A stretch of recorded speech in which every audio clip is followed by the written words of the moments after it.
Tahu? Itu dari simfisis ke fundus. Nah, ini kan kalau dia begini kan, kamu punya tulang kan di sini, kamu nggak tulang di sini, punya tulang simfisis. Kalau dari pantat kita bisa lihat inilah simfisis. Nah, kenapa dari simfisis ke fundus? Artinya angka satunya ada di simfisis, angka berikutnya ada di sini. Karena simfisis ini tidak berubah. Kalau satunya di sini bisa berubah kan? Maksudnya berubah itu dalam arti posisi tangan kamu mungkin yang tidak betul. Jadi angka satunya ada di sini. Dari sini tarik ke atas. Cari fundusnya. Fundusnya itu batas dari bayi. Paham nggak? Kalau ibu hamil, misalkan hamil kan kita pegang nih, kita tekan dikit. Kalau dia masih kosong, berarti itu masih bisa kita tekan lagi ke bawah. Maksudnya agak mundur ke bawah. Nih segini kan kalau simfisis itu dari pusat gini ya. Nah, tahu perjarian nggak? Misalkan 3 jari di atas simfisis, pertengahan simfisis, 2 jari di atas 3 jari di atas simfisis, pertengahan simfisis dengan pusat, 3 jari di bawah pusat, 3 jari di atas pusat, pertengahan antara belum ya? Belum masuk ke sana karena belum. Oke, jadi fundus itu adalah batas akhir besarnya ini usia kehamilan. Besarnya abdomen. Besarnya bayi gitu loh. Jadi gini, kalau dia usianya masih 7 bulan nggak mungkin sampai sini dong. Iya nggak? Masih kecil kan? Nah, kita ingin tahu dengan fundus itu, dengan tinggi fundus itu, apakah si ibu ini usia kehamilannya sesuai dengan berat janin. Tujuannya untuk apa sih Bu? Mau dia sama dengan usia kehamilan atau enggak? Apa komplikasi yang bakal terjadi kalau misalkan tidak sesuai? Tidak bisa dilahirkan normal. Iya, kena apa? Tidak normalnya apa? Berat badan. Iya, disebutnya apa?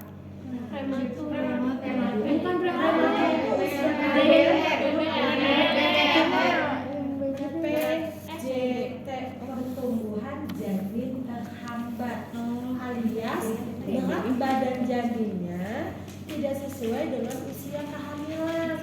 Contohnya gini, saya hamilnya 7 bulan Bu, tapi pas dicek teorinya ternyata kehamilan itu masih sepusat. Paham nggak sepusat tuh? Maksudnya di sininya kosong gitu loh. Bayinya tuh kita pegang tuh masih sepusat tingginya. Tinggi bayinya menunggu tuh masih sepusat. Ya, posisinya itu masih setinggi pusat. Jadi sini tuh kosong nih. Kita tekan juga kosong, nggak ada bayi. Jadi sampai sepusat. Nah, sedangkan sepusat ini adalah usia kehamilannya 6 bulan. Ibunya sudah 7 bulan. Berarti kan ada sesuatu yang tidak normal. Gitu loh maksudnya. Nah, itulah namanya tinggi fundus uteri. Kalau kita udah ketahuan angkanya, ya, yang tadi saya bilang, Bu, kok bidan tahu ya memprediksi ibu hamil, kayaknya ibu ini lahiran bakal sekitar 3,2 deh atau 3,3 misalkan. Dari mana Bu? Kan bukan dukun misalnya kan. Kok tahu? Karena dari teori. Dari mana teorinya? Dari tinggi fundus uteri. Misalkan contoh dari pengukuran, hasilnya 30 cm. Nah, rumusnya apa? Tinggi fundus uteri kalau belum masuk PAP ya, diambil 12. 12 itu bila belum masuk pintu atas panggul atau alias masih bisa digoyangkan. Dikali 155. Terus kalau udah masuk pintu atas panggul Bu, bagaimana rumusnya? Nilai tinggi fundus uteri diambil 11 dikali 155. Nah, itulah taksiran. Namanya juga taksiran ya, perkiraan. Nanti kan belum lagi ada air ketuban, belum lagi ada plasenta. Jadi ini mentafsirkan berat badan janin. Kalau yang kamu hitung pada saat usia 37 minggu masih ada 3 minggu lagi dia di dalam. Ibu bohong bilang ke saya anak saya lahir 2,8. Ibu bohong bilang ke saya anak saya kemarin 3 minggu yang lalu 2,8. Kok lahirnya 3,1? Apa yang bohong? Normal nggak itu? Nah, karena ada 3 minggu, otomatis akan ada pertambahan berat badan. Begitu ya. Nah, jadi repot pertama adalah untuk menentukan bagian apa yang terdapat di fundus. Karena untuk menentukan presentasinya apa ya. Yang kedua adalah untuk menentukan tinggi fundus. Kayak itu repot pertama tujuannya. Repot kedua adalah untuk menentukan apa yang terdapat di bagian kanan si ibu dan kiri si ibu. Nih, kanan kiri. Nah, ngapain sih ibu? Repot-repot amat jadi nyari-nyari kanan kiri. Buat apa? Buat apa, Neng? Kenapa ini harus saya tentukan kanan dan kiri? Memeriksa posisi punggung. Posisi punggung. Kenapa harus tahu punggung? Tetap Ih, pintar. Berarti yang kelompok sini sering baca ini walaupun belum masuk kehamilan. Pintar jawabnya. Karena kita harus tahu punggungnya di mana. Ya. Untuk apa tahu punggung? Untuk tadi, untuk menentukan titik punktum maksimum. Apa punktum maksimum itu? Titik kita menentukan meletakkan tuh limek alat untuk DJJ atau Doppler di kiri atau di kanan. Ya, kan nggak? Coba kalau nggak ngecek repot 2, ubek sini, pernah lihat nggak tuh bidangnya? Sini. Pernah lihat nggak bidang? Karena masih muda kan, ya. Tenang ya bu, saya pada pakai Doppler. Bukan sini nggak ketemu. Sini. Tanya, ibu kuliahnya di mana? Malu kayak gitu. Ya, jadi itu menentukan. Kita tahu pertama harus tahu punggung. Kalau sudah tahu punggung, misalkan ternyata punggungnya ada di kiri si ibu. Berarti jelas kita meletakkan limek atau Doppler itu harus ada di sebelah kiri si ibu. Nah, kemudian di mananya lagi bu? Kiri kan panjang nih bu nih. Kiri ini panjang bu. Di mana? Yang ketiga adalah repot 3. Sebelum kita tahu nih kanannya di mana, maksudnya kan nanti kan memeriksakan DJJ itu setelah kita selesai melakukan repot, baru kita mendengarkan DJJ ya. Jadi setelah 2 kan kita tahu nih, oh ternyata punggungnya ada di kiri si ibu. Nah, sekarang repot 3 dulu. Repot 3 untuk menentukan Kepala bayi untuk menentukan presentasinya apa dan sudah masuk PAP atau belum. Sebetulnya dengan adanya kita sudah tahu di repot 1 kita sudah bisa menentukan kan ya. Oh berarti presentasinya adalah kepala.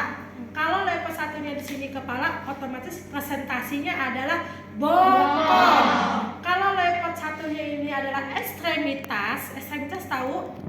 Kanan dan kaki, berarti presentasinya adalah punggung alias letak lintang. Nah, itu ya.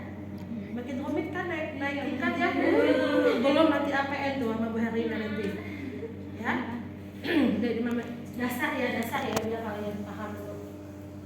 Setelah melakukan repot 3, kita tahu oh iya ternyata betul. Kita kan pastikan lagi nih. Sebenarnya kita udah tahu bahwa ini presentasi kepala karena di repot 1-nya dia bokong. Tapi kita cek lagi pada saat kita pegang, oh ternyata yang kita pegang adalah keras. Nah kita cek bisa digoyangkan tidak. Kalau bisa digoyangkan berarti belum masuk PAP. Nah karena sudah tahu kepalanya di bawah, kita pastikan lagi repot 4. Sebetulnya begini dalam teori, kalau di repot 3-nya itu kepala belum masuk PAP, repot 4 tidak usah dilakukan.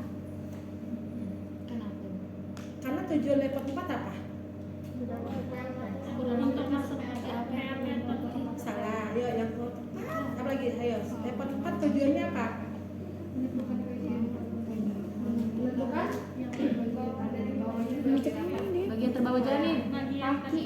bagian terbawah. Nah, Bagian terbawah tingkat panggul. kan tadi benar tuh tadi untuk menentukan, kan tadi ada yang ngomong mau apa menentukan masuk PAP itu kan level 3. Nah level 4 nya apa nih? Sudah masuk Sudah masuk bagian terbawah. Kepala jadi sudah masuk pintu panggul.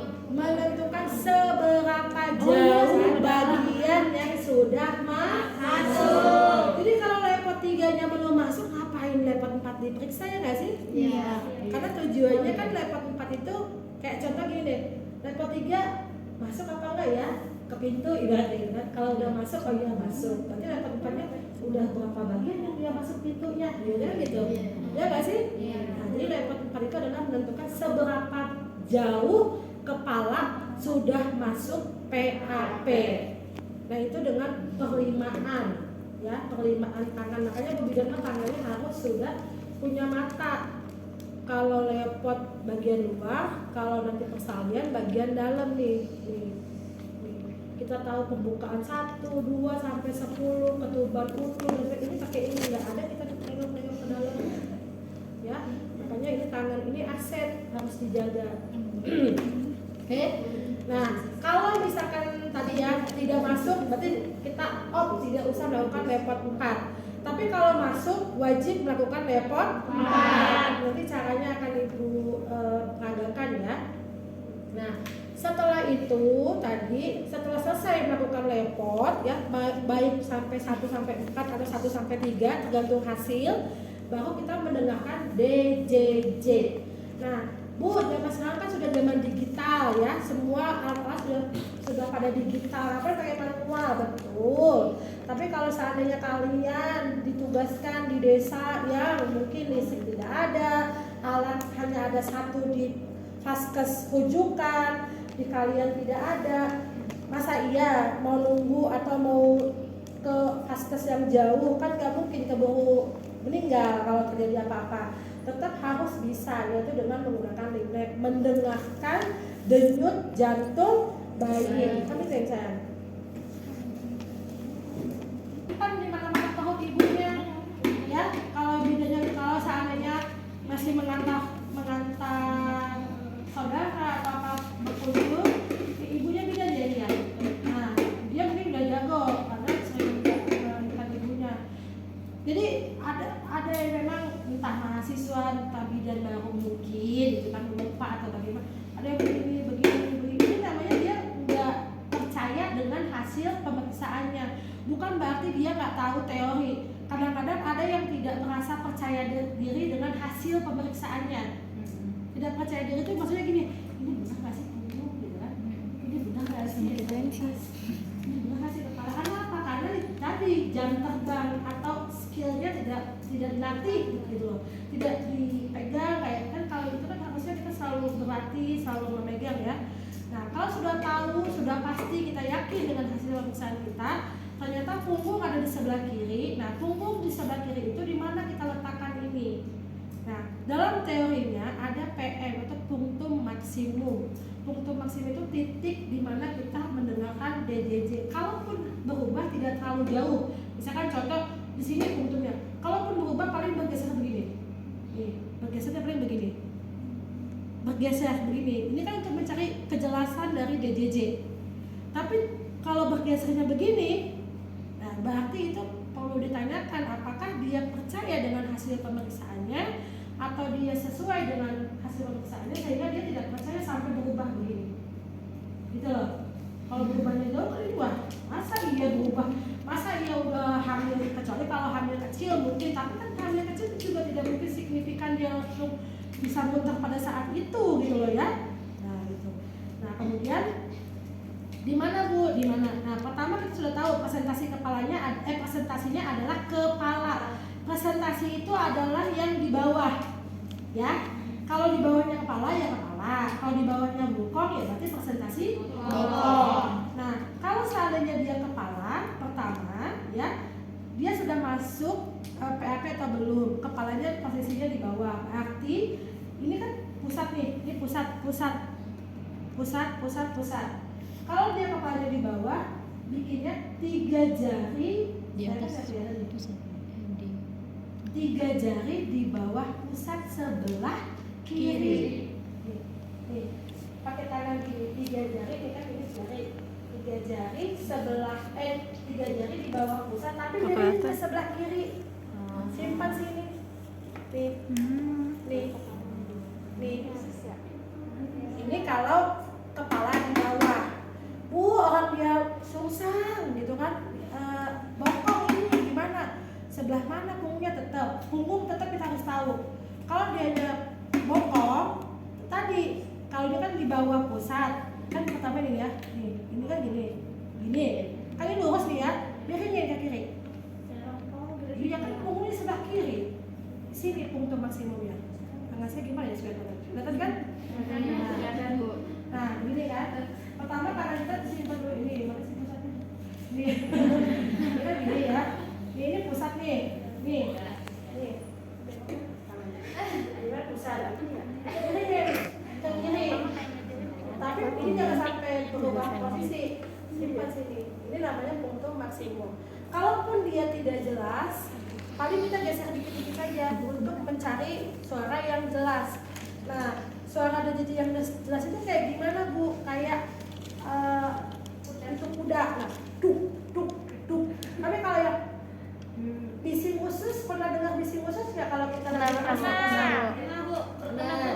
Ya kan, atau misalkan gini, kalau DJJ nggak tepat pakai Doppler, DJJ nggak tepat itu maksudnya dia misalnya di sini DJJ nih, tapi kamu agak ke sini nih, agak ke bawah, ini kan kurang tepat nih, tapi bakal kedengeran kalau pakai Doppler, cuman dia tidak jelas, jadi kayak duk kayak ada bising gitu. Nah itu harus dicari paling tepatnya.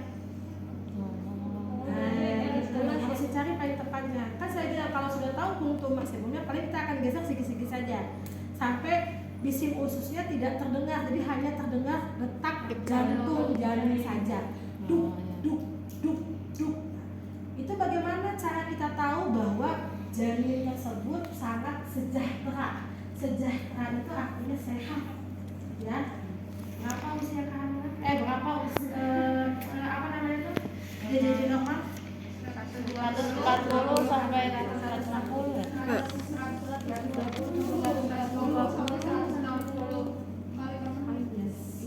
120 sampai 160 kali. 100 berapa? 60. Jangan ada diagnosa bradikardi, ada takikardi, ya.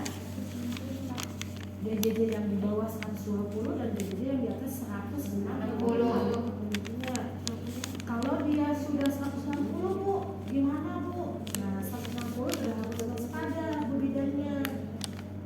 Jangan sampai masih di angka normal ya, tapi kan sudah di angka akhir, langsung ibunya suruh miring kiri, suruh tarik napas, bila perlu kasih oksigen, takutnya kekurangan oksigen sehingga denyut jantungnya hampir ke tidak normal, ya itu.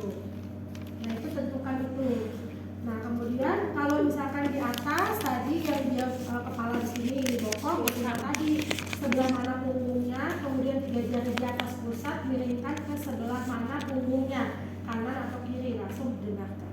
Oh, berarti sesuai punggungnya bayinya. Betul. Bukan kira saya tadi dihitungnya ke kiri semua, Bu. Enggak, kan ibu bilang, makanya repot itu semua ada tujuannya. Repot 1 untuk menentukan apa, untuk menentukan presentasi dan tinggi lurus. Repot 2 menentukan punggungnya di mana, karena untuk DJJ.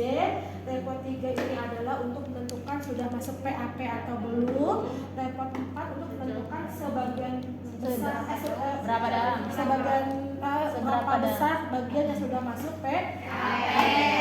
Gitu ya. Nah, jadi bagaimana Bu kita tahu ini jumlahnya normal? Setelah kita dengarkan ya, ini menghadap ke misalkan kita kan ada di sebelah kanan pasien ya. Kalau dia sebelah kiri, berarti kan dia sebelah sana. Nah, kita menghadap ke ini kan nih. Ini kan sebenarnya begini nih kepalanya sesuai dengan ini, sesuai dengan tempat tidur. Misalkan dia sebelah kiri. Nah, sini. Makanya Bu bidan itu kalau profesi itu tidak boleh di bawah 155 ya tinggi badannya kalau persyaratan resminya. Betul? Karena apa? Karena Bu bidan itu akan menolong ibu-ibu bersalinnya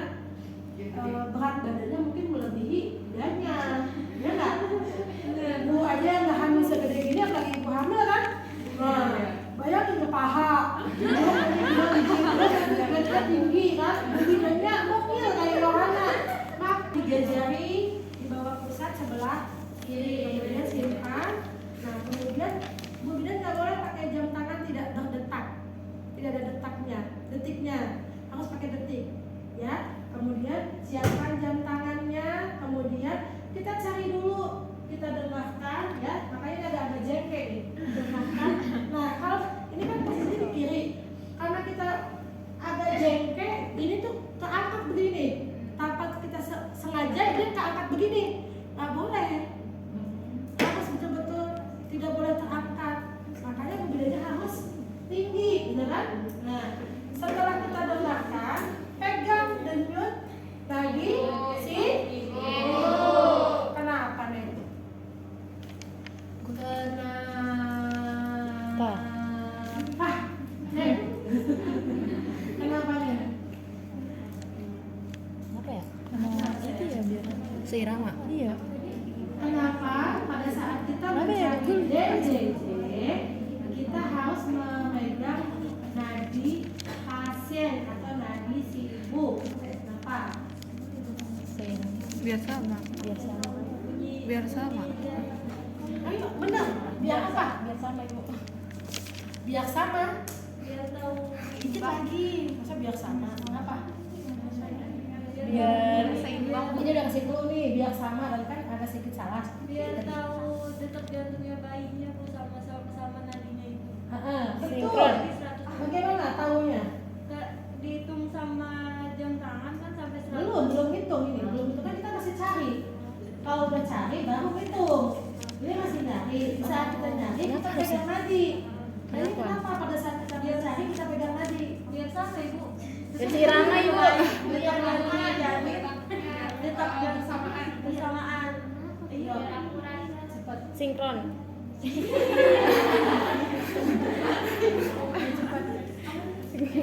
Saya mau tanya. Sinkron, apa? Nadinya orang dewasa normal berapa? 110 sampai 140. 110 sampai 140. 110. 110 sampai 140 ya kan? 110. Orang dewasa nggak tahu. Lupa ingat bu. 110 sampai 140 plus 40. Plus 40. Ada sih. Ini tidak bakal lebih dari Mati aku. 100 normalnya. Terus kan kalau kamu bilang supaya sama dengan DJJ, samanya dari mana? Nah, apa sih? Ayo logikanya pakai. Ayo. Atau kalau nggak baca ya logika tuh pakai bikin. Ayo. Apa? Harus sama. Harus sama si Jani. Supaya tahu bahwa pertama tadi benar Bu, supaya tahu ini DJJ atau bukan. Poinnya 1 udah ketemu. Kedua, tahunya ini DJJ atau bukan dengan memegang nadi, bagaimana perbedaannya? Cepat. Tadi kan saya bilang nadi tidak mungkin lebih dari 100 kalau normal. Artinya Oh, untuk mengetahui perbedaannya apa nih kalau kita dengerin? nadinya janin mungkin Kalau kita lebih dengerin lama. nih, perbedaan dengan nadi apa? Nadi janin. Situ. Untuk mengetahui nadi janinnya. Kan nadi tidak mungkin lewat dari 100 normalnya. Ini udah ketemu nih deduk. Kita pegang nadi. Perbedaannya dengan nadi apa? Kalau tadi lebih lambat ya, Bel? Jadi biar beda.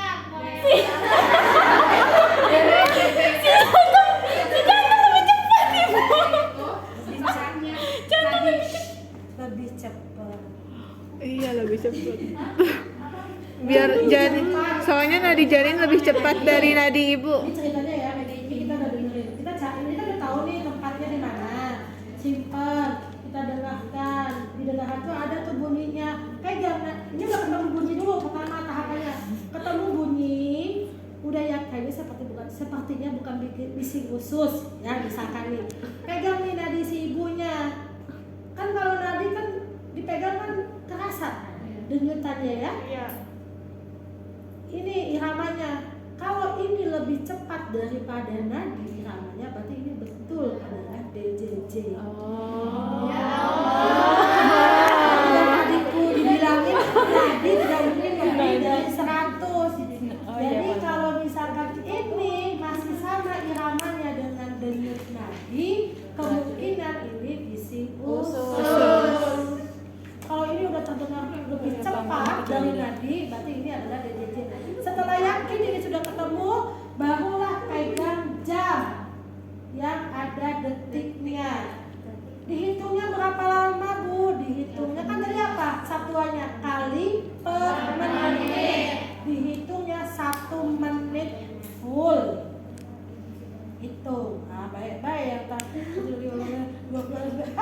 Adrian